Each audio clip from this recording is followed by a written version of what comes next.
যে নারী বেপর্দা, কি কারণে বেপর্দা? তার স্বামী অপদার্থ, এই কারণে বেপর্দা। যেই মেয়ে বেপর্দা, কি কারণে বেপর্দা? তার বাপ অপদার্থ, এই কারণে বেপর্দা।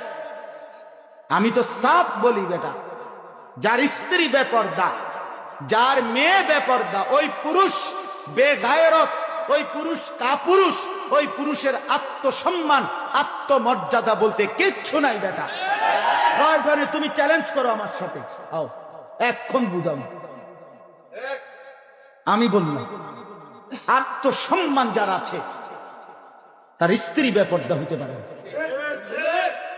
তোমার পৌরুষ ঘাটতি, তোমার হিকমতে ঘাটতি, তোমার সাহসে ঘাটতি, তুমি এটারে বাজারের পণ্য মনে করে দিছ। স্ত্রী আমার, স্ত্রী দোষের না, মেয়ে আমার। এটা আমি যদি আমার স্ত্রী সন্তানকে নিয়ন্ত্রণ করতে না পারি, আমি বেড়াইতেলাম কিনে। আমি নাফরমানের জন্য উপার্জন করব কেন? কথা বলেন না, সব আলাদা হোক। যা বেটা তোমার পথে তুমি, আমার পথে আমি জীবনে একবার আমি আমার আব্বারে বলছিলাম, আব্বা আমি এই মাদ্রাসায় পড়বো না।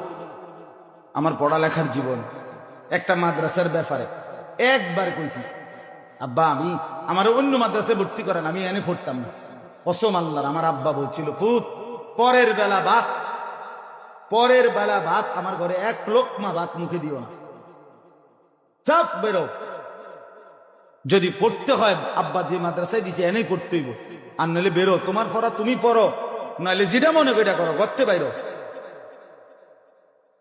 আমি কানতে কানতে ঠিকই মাদ্রাসায় চলে গেছি। আমি কিন্তু লক্ষ্মীপুরের ছাত্র, তুমচোর মাদ্রাসার ছাত্র।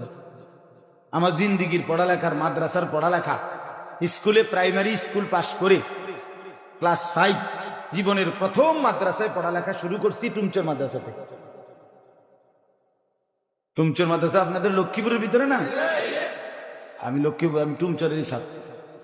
ক্লাস 4-এ গিয়া ভর্তি, চতুর্থ শ্রেণী। এই মাদ্রাসার পড়া শুরু, কোরআন হাদিস শিখা শুরু। এই জন্য বললাম বাপ, এটা আত্মসম্মানের বিষয়। রাসূলুল্লাহ সাল্লাল্লাহু আলাইহি ওয়াসাল্লাম বলছে,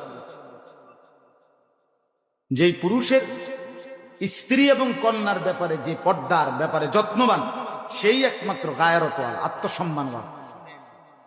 যার এটা নাই, তার গায়রত, আত্মসম্মান নাই। আল্লাহ আমাদেরকে মাফ করে দেন, আল্লাহ আমাদেরকে বুঝ দান করেন।